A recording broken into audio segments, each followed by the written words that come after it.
slowly went cold. But what about you? Why would you hide behind the title of Lady Dingyuan and do something so disgraceful? If you really liked him, you could have just taken the divorce papers and left. Why drag me and the Jack family through the mud? Lucy opened her mouth but couldn't say a word. This was never about love.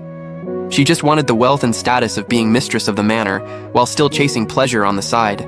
Jack couldn't even be bothered to look at her anymore. He turned to Tom, who was curled up in the corner, his eyes filled with disappointment and pain. "And you, Tom, my dear little brother?" Jack let out a cold laugh. "Father died early, and Mother held this manor together.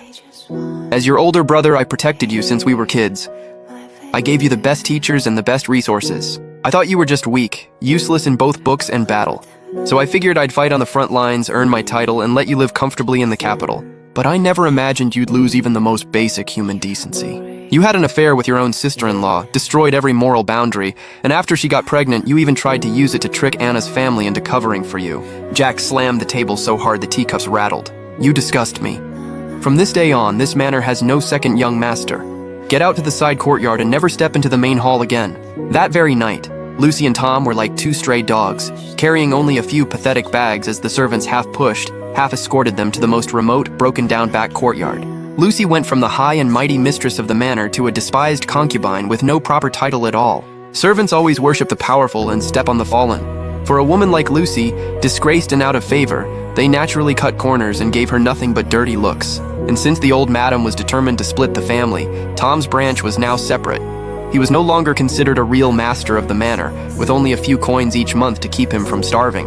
With Lord Dingyuan alive and back home, the manor finally had its backbone again. Everyone united, swept away the gloom, and happily began preparing for the wedding. Although Jack and I had already received the Emperor's approval, and the imperial decree made me the rightful Lady Dingyuan, the old madam insisted that I, their lucky star, could not be treated unfairly. Once Jack recovered, we had to hold a grand wedding properly. To make it easier to care for him, I temporarily stayed in the side room of the main courtyard. One sunny afternoon, I carried in the medicine prescribed by the imperial physician. Jack was leaning against the bed, reading military texts. When he saw me come in, he put down the book and looked at me with deep eyes. His face was sharp and handsome, with strong brows and a straight nose.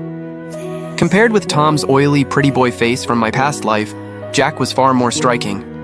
Especially that heroic air around him, it made people feel safe. He looked at me with a serious expression. "Mother told me everything. Back then, outside the city gate, you were willing to mourn for me as my widow, even willing to marry my memorial tablet." I stirred the medicine with a spoon and answered calmly. The situation was urgent. After what my sister did, if I hadn't asked for the decree, Anna's entire family name would have been ruined, and I would have been dragged down with them. I did it not only to save the manor's reputation, but also to save myself. "My lord, you don't need to feel like you owe me anything." Jack looked at me deeply for a long moment, then suddenly chuckled. "The imperial decree has been issued. You are already my wife, Anna. Whether you did it to protect your family's reputation or to protect yourself, I still respect your courage and loyalty."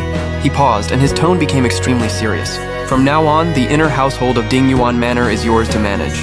As for Tom and Lucy, don't bother with them. I heard the Duke's estate has already removed Lucy from the family records, so you no longer need to treat her as your sister.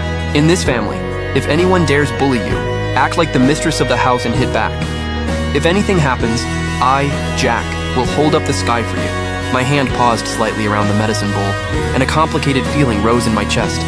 I let out a long breath. It seemed this Jack was truly a man who knew right from wrong and took responsibility, but I still didn't understand. In my last life, he was clearly dead. How did he come back to life this time? Did my rebirth somehow change things? Either way, suddenly having a living husband was completely against my original plan of becoming a rich widow and living out my days alone. But things had already come this far, and I had no choice but to accept it. At least this time, I had finally escaped the nightmares of my past life. Even if Lord Dingyuan was alive, as long as I treated him with respect, stayed quietly in the back courtyard, managed the household, and didn't get in his way, then when he found someone he truly loved, I could step aside. Surely he wouldn't make things hard for me. By then, I could ask for a divorce letter, take my generous dowry, and still go live freely in Jiangnan. Wouldn't that be perfect? After figuring that out, I put on a gentle smile and handed him the medicine bowl. "My lord, please take your medicine. I understand." Tom originally held a useless minor post at court. When news of Lord Dingyuan's death first reached the capital, the emperor planned to let Tom inherit the title to comfort the manor.